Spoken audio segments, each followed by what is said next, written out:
Welcome, everyone. My name is Kenton Kivestu. I'm the founder and CEO of RocketBlocks, and today we're going to be doing a product management mock interview, and we have Ankur Biswas with us, a product manager at Microsoft. Thank you for joining us today, Ankur. Thank you for having me. Awesome. Okay, well, let's go ahead and jump right into the question today. We're going to be focusing on a question around YouTube Shorts. Shorts is YouTube's short form video product. Comes in the form of a mobile app. And the question for you today is: imagine you are a product manager at YouTube. How would you evaluate the success of YouTube Shorts? Okay. I think the question overall makes sense. I've used YouTube Shorts before. I'm a YouTube Premium user as well, so I have a pretty good idea of YouTube's ecosystem. Okay. Before we go on, though, I'd like to just clarify a couple of things about the question that we're going to discuss. Is that fine? Yep, that makes sense. One, from my understanding, and this is just an assumption on my part, YouTube Shorts is available in pretty much every region that YouTube is available in. So we're going to evaluate this from a global perspective, not from a restricted market like the US or something like that. Yes, you can assume we'll just evaluate it global scale. Okay. The second is I have some ideas of why YouTube Shorts was launched, so I'll kind of weave those into my answer as well. I will kind of treat this as a singular entity and maybe have some discussion around how it fits into YouTube's broader goals, but all of my I'm going to treat YouTube Shorts as kind of a standalone product or feature for the purposes of this answer. Does that make sense? Okay. Yeah, and I would definitely be curious to hear sort of your background thoughts on, like, you mentioned sort of why this product is launched, that type of thing. But yeah, I think to some extent, like, YouTube Shorts, obviously, like, it is co-branded with YouTube, so there's a relation to YouTube. But I do want to just understand, like, how would we evaluate the success of this particular big product that we've launched? Okay, perfect. Would you mind if I just took a minute to write down some notes? Sure, that's fine. Right. And I just have pen and paper. Okay, that works.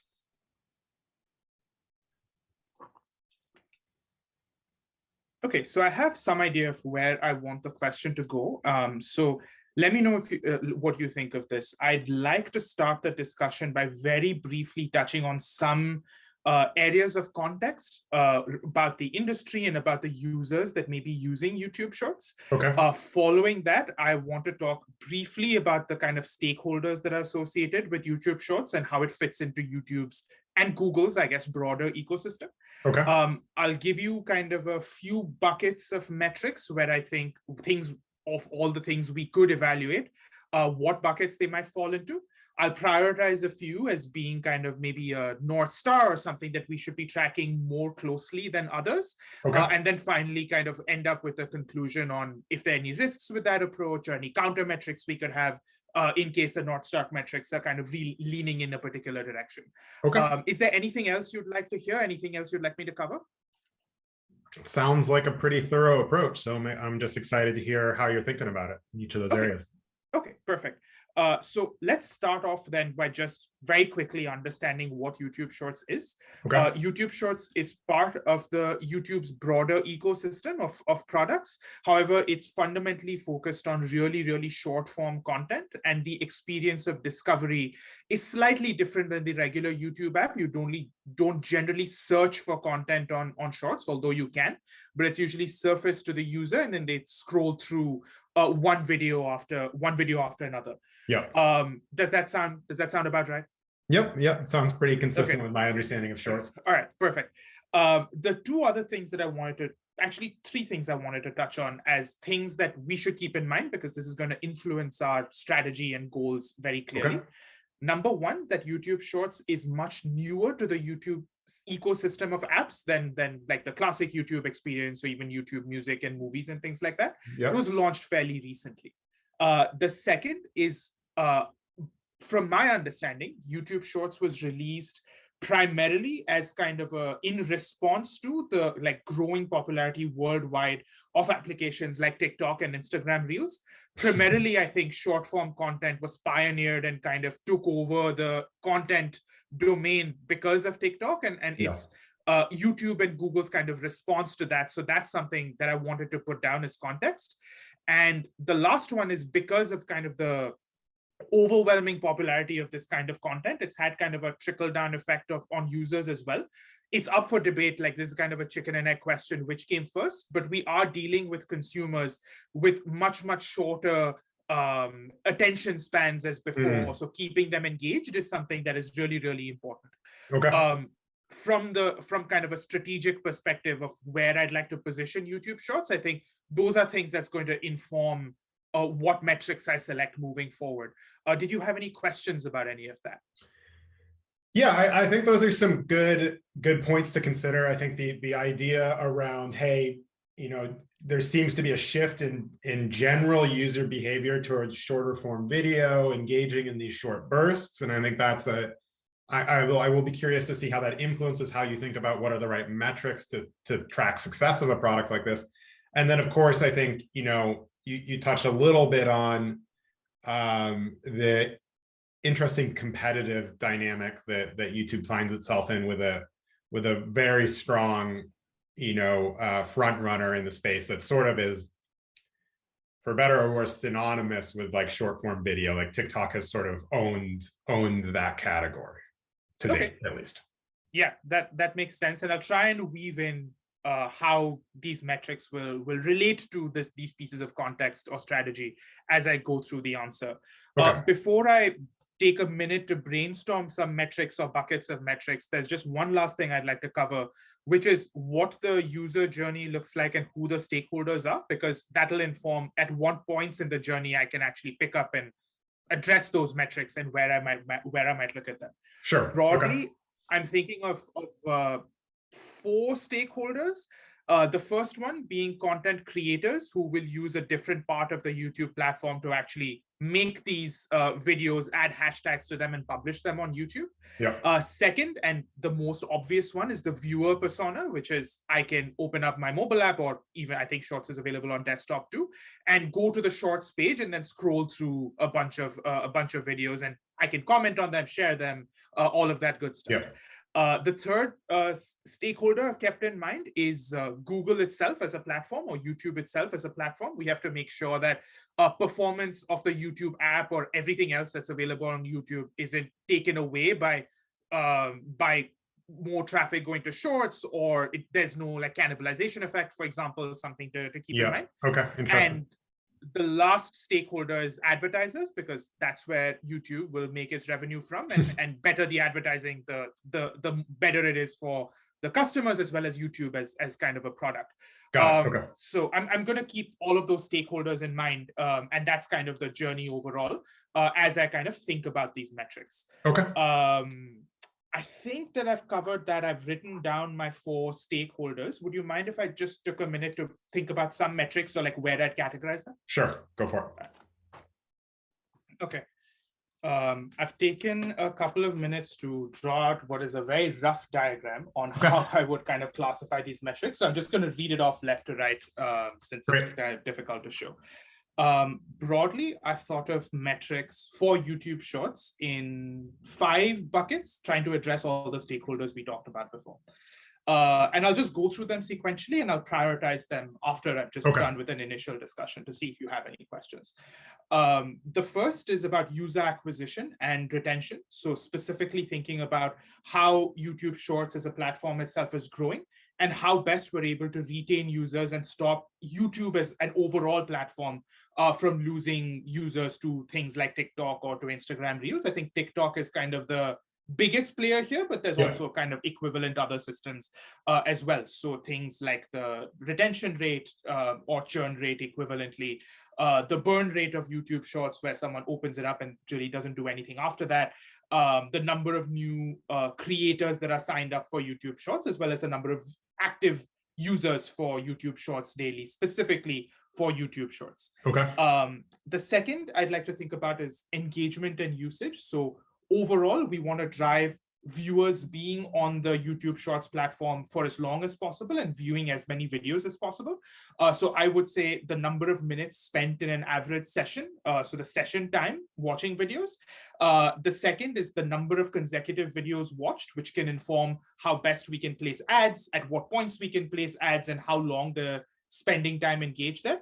And from the creator's perspective, how many new subscribers to their channel is being driven through YouTube Shorts. So when a viewer is watching a YouTube Shorts video, there's also a little button on the side that says subscribe to that particular channel. I want to see that the creators are having a really good time making videos on the YouTube Shorts platform, because the number of new subscribers that's being driven to their channels through YouTube Shorts is relatively high. So that's something I'd like to keep in mind as well. Okay.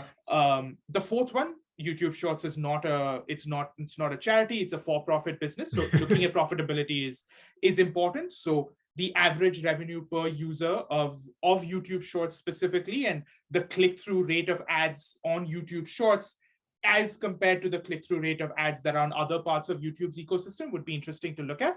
Okay. Also, coming from the perspective of intense competition, the customer acquisition cost is also something I'd like to think about. The lesser amount of money we can divert in acquiring new users to YouTube is better, because overall, at some point in time, a user only has a certain number of minutes per day to dedicate to watching videos. And I'd rather they watch them on Shorts as opposed to watch them on TikTok. Okay. These were the three really big ones that I had in mind. The other two, one is from a platform capability, like from Google's perspective. We want to make sure Shorts doesn't have that many bugs or security incidents. It's always available from any device in any location, things like that. Okay. So availability is the way I'd categorize that. The last one is overall customer satisfaction. So whether that's creators, advertisers, or viewers, all of them are customers of YouTube Shorts. So segmenting them into those buckets and asking them questions about how they enjoy using the platform in their various personas. So things like Net Promoter Score, customer satisfaction score. Even in some cases, I'd say since the usage is mostly on mobile devices, the App Store rating of the YouTube app, or if at any point in time YouTube Shorts becomes its own entity, would be a pretty good leading indicator of customer satisfaction. Before I go on to kind of prioritizing these, do you have any questions about any of the buckets or what I just talked about? I don't know that I have any questions. I think that the buckets so far mainly make sense. I do wonder if the fourth bucket about, overall customer satisfaction can't be subordinated to the others by just saying like, hey, we think the advertisers are happy if they're buying a bunch of ads and, average revenue per user is good. But yeah, I understand there's like NPS and other considerations that you might want to look there as well. Yeah, I think that's why I just mentioned that at the end. I think NPS is something we can measure through surveys, and that's like a more direct answer. But I think customer satisfaction is very likely to happen if all of the others, if there's lots of people watching lots of videos, lots of ads being clicked on, probably like everyone in the ecosystem is fairly happy. So let me try to look at, from what I've talked about so far, what I want to do next is maybe mention 3 or 4 metrics that of the laundry list that we talked about are probably the most important. Okay. What we'd look at as a North Star metric, kind of top of the dashboard, report to the CEO, that good stuff, and then what we can kind of iterate on moving forward. Does that make sense? Yeah, that sounds good. All right. Okay. So of everything that we just talked about, I've kind of narrowed it down to 4 key things that would be what I'm most concerned about as one of the leads for YouTube Shorts. The first one is, since it's a primarily new product that we talked about in a really, really competitive environment, I think growth is really, really important. So overall, I would like to track the number of new Shorts videos being published, as well as monthly active users added to the Shorts platform over a period of, let's say, 7 days, 30 days, and 60 days as we move forward. That broadly addresses the fact that it's a new ecosystem, and also if we have really, really good growth numbers, it means that we're being relatively consistent against TikTok and Instagram Reels and the competition in this market as well. The second is the average session time, so the number of minutes an average viewer spends watching Shorts videos in one Shorts session. Okay. So the starting point for that would be I click on the shorts part of the YouTube app. I then scroll through and view a certain number of videos. And then as soon as I leave the shorts app or the shorts experience, that session time ends. That addresses the viewer persona because we want them to be viewing as much as possible. Addresses the creators as well, because the more time is being spent on YouTube shorts, the more creators are incentivized to create those kind of videos. Yep. And lastly, it also drives advertising because the longer the session time is, the more ads we can kind of creatively place without making it a bad experience. Yep. The third I'd like to look at is customer acquisition cost in terms of, and in this case, a viewer as well as a creator is a customer for YouTube. So Okay. how much money it takes for us to create a new user that's watching at least 30 minutes of shorts content per week. And I just made that up, but that sounded kind of reasonable to me. And how much money it's going to take us in terms of marketing, incentivization, creation of platform tools to make a new shorts creator with at least 1,000 subscribers. That's something we'd like to look at as well, because we want to drive those numbers down in the short term, or if we need to, and this is directly trading off against the growth of our platform, that's where we'd want to make investments to make sure that the platform is growing. So the customer acquisition cost kind of helps to serve as kind of a check and balance against us trying to drive growth as much as possible. Okay. Those are the highest three. If I had to pick one to be a North Star metric in the short term, since it's a fairly new product in a really competitive market, it's say for the next year, I'd look at growth, making sure at all costs we're adding new creators, viewers, and advertisers to YouTube Shorts as possible. In the slightly longer term, after we reach a certain amount of maturity, let's say the way YouTube Premium or the classic YouTube experience is now, I change that focus to the number of minutes of the average session and try to increase that as much as possible. Give the large group of users that we've acquired through growth the best experience as possible. So I'd shift focus maybe 12 months, 18 months, and obviously that's dependent on getting a little bit more data. Got it. Before we go on, again, if you have any questions. Yeah. So, okay. So it sounds like you said, like, for the primary focus, especially initially, you'd really want to hone in on those growth metrics. Was there, I think you'd mentioned in growth, there was like monthly active users for the viewers. You were going to look at number of videos uploaded per day. So are you thinking like that's like the right suite of metrics to look at? Yeah, overall for growth, I think because it's a fairly new product that needs whose customers and creators are different from who classically exist on YouTube, right? YouTube is geared towards a lot of educational content, maybe even podcasts, like sort of long form videos. Yeah. The customers we're looking at, as well as the creators we're looking at who flourish in an ecosystem like YouTube Shorts, may not have the tools and skills needed to succeed on the conventional YouTube platform. As a result, we want to make sure that they have the resources that they need, as well as the push that they need from our side in terms of on the YouTube algorithm, in terms of recommendations and such, to be successful on the platforms. We want to attract as many of these customers, whether it's creators or viewers, as possible, and keep them happy on the YouTube platform, which means that, and a lot of them may not be on YouTube right now. So we have to get them from other places, which means that I'm concentrating a lot on growth, not only of the number of users, but the amount of content available as well. So the more content we produce in Shorts in a greater number of categories means that we can acquire like a larger base of users across the world. Yeah, got it. Makes sense. Okay, let's take one of those metrics. MAU, for example, monthly active users, pretty standard, high level, metric for a lot of social networks, social consumer products to look at. So, it makes sense as like a good barometer. And I get your point about, hey, it's early, so growth is important, because if there's no growth, like, never going to be able to monetize, et cetera. Right. YouTube Classic, let's call it. I don't know the number off the top of my head, but probably has 1 billion, maybe more than 1 billion MAU at this point. Mm-hmm. So let's say, like you say, okay, like I'm gonna look at MAU. That's gonna be my North Star for YouTube Shorts. And let's say, you're a year into YouTube Shorts being live and MAU is, I don't know, 1 million, 2 million. Mm-hmm. How do you know if that's good or not?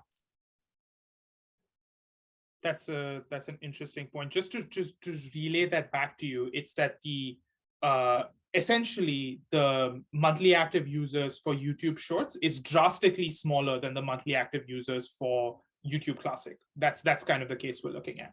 Yeah. I mean, it's just like YouTube Classic is a behemoth. It's one of the most successful products the world's ever seen. And so, how do you think about whether Shorts, say it's doing 2 million MAU, is that good or bad? Like, how do we know? Like, you're tracking it, you're looking at it. Like, how do we know if that's good or bad? Okay. Would you mind if I just took a couple of minutes to write down some quick points? Sure.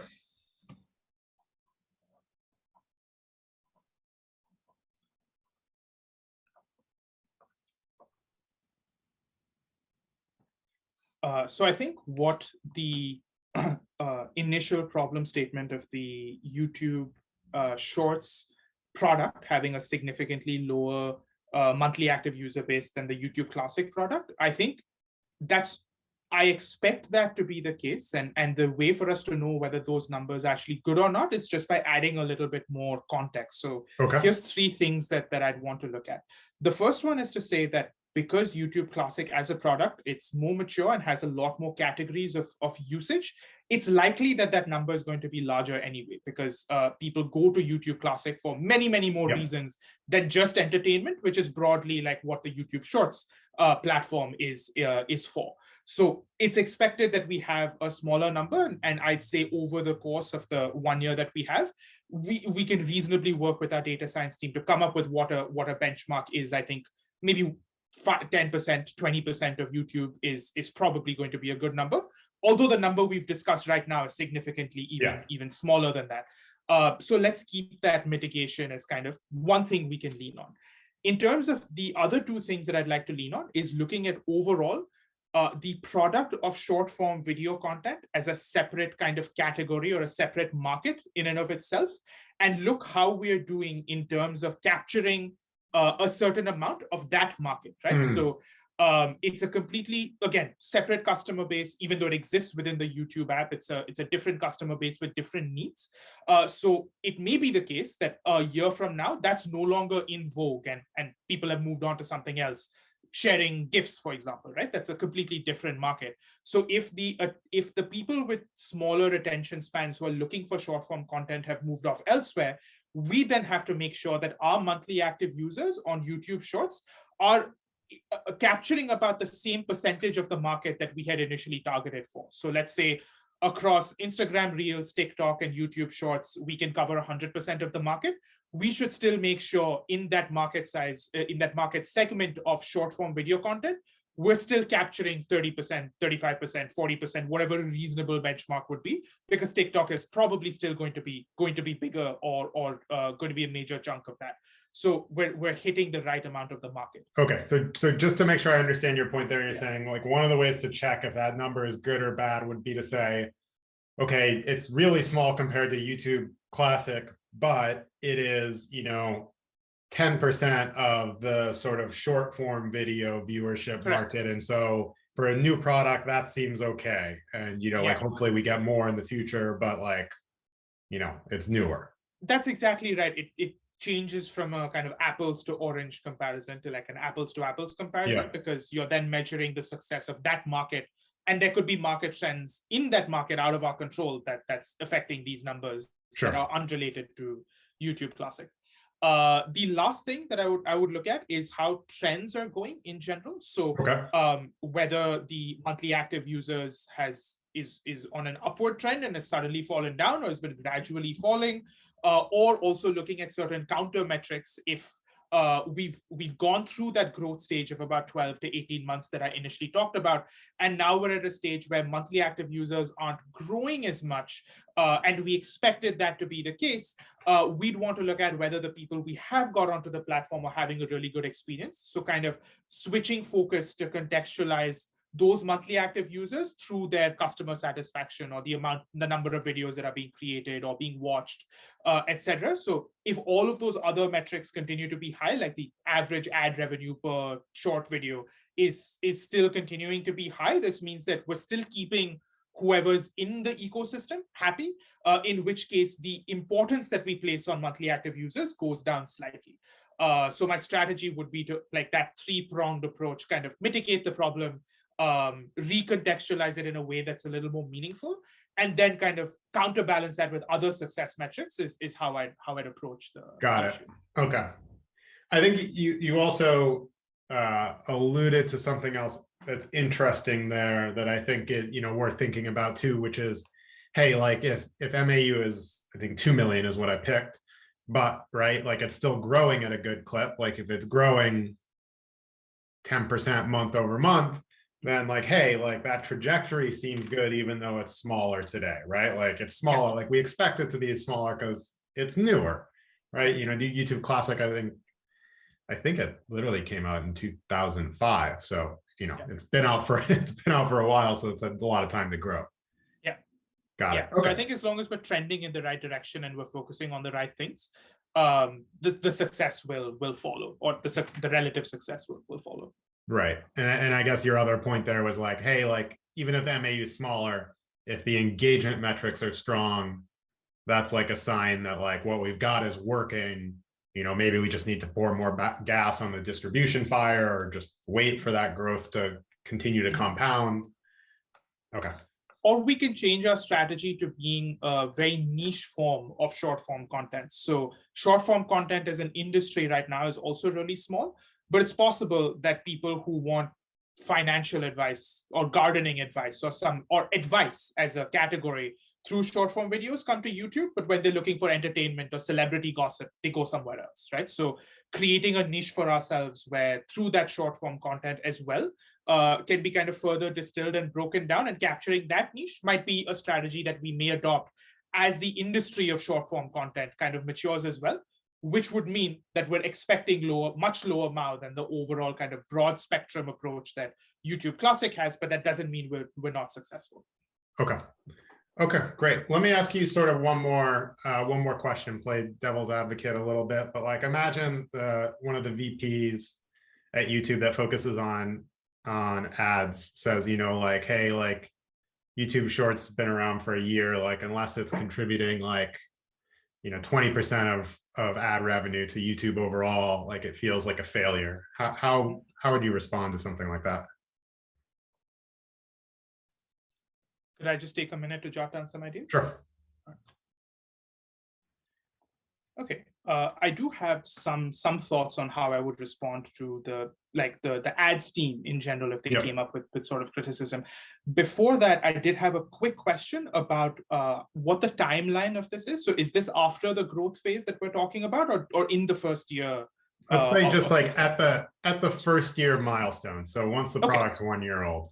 Okay, so there's a couple of things that I would like to mention. The first one is that across the YouTube kind of overall product team, getting higher amount of ad revenues was not what was prioritized to begin with, and it was growth at kind of the expense of anything else, given the context of the industry that we're in. So if we're not accounting for 20% of the ad revenues at that time, at that 1 year point in time, it's because that wasn't the strategy that was kind of agreed on. So my first instinct would be to push back against that being kind of a super justified claim to begin with. Yeah. Let's assume we take kind of the benefit of the doubt, and that is a justified claim, that we should be accounting for more money through advertising.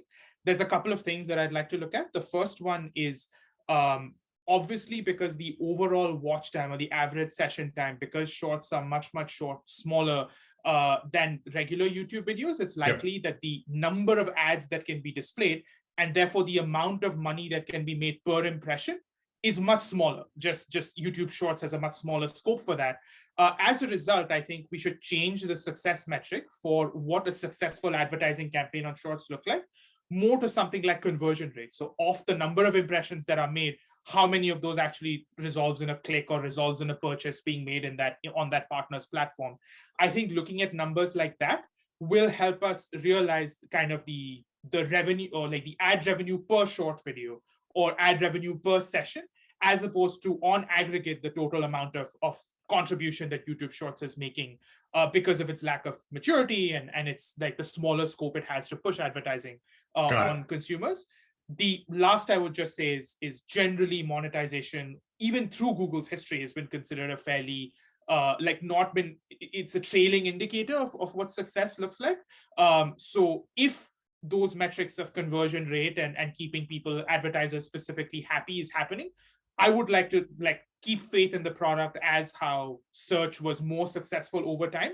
Hopefully, if the growth continues and the user retention and happiness continues, that number overall on aggregate will increase as well. Yeah.